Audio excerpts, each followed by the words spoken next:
Open world games are so cool. You can go anywhere, do anything. Player freedom is everything. Holy shit, that rhymed. Isn't it amazing being a part of an enormous environment and travelling wherever you want? Exploration is fun!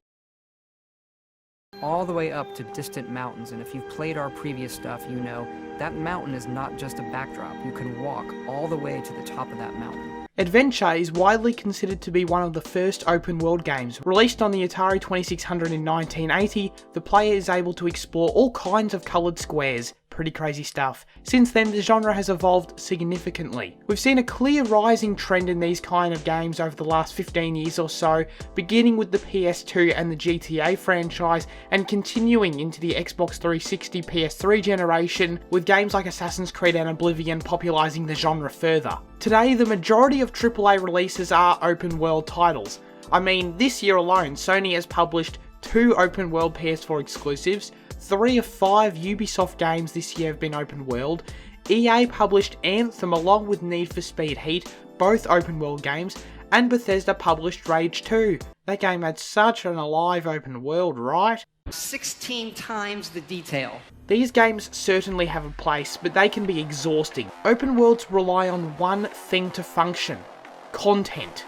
Map icons, quests, points of interest, etc. Some games have made these tasks engaging, such as The Witcher 3, but a lot of the time, let's be real, it's a lot of filler crap. I just fundamentally dislike the idea of games needing a certain amount of content to satisfy some status quo. Personally, I would happily pay full price for a high quality 8-hour linear experience. In 2019, that feels like a hot take or an unpopular opinion to some extent, which is just bizarre to me.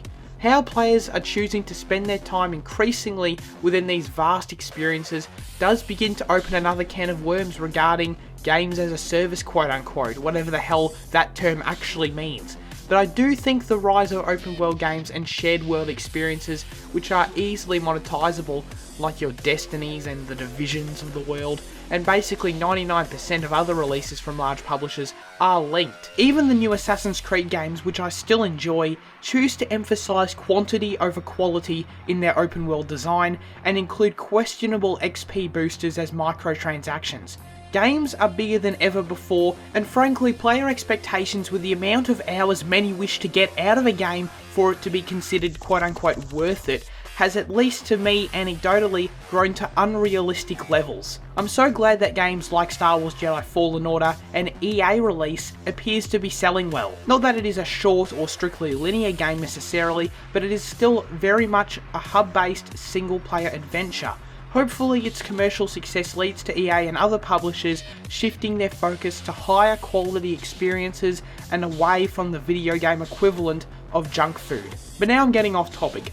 I enjoy open worlds, but for me, and I have a feeling many others as well, they have lost their charm and what made them special, in favour of turning into formulaic experiences. I want this genre to return to its former glory through innovation in the next generation. I wish modern open worlds made me feel the same way I felt when I entered the world of Skyrim for the first time, instead of becoming pretty sandboxes with a list of bandit camps and collectibles to check off. This has been SirCazz, farewell.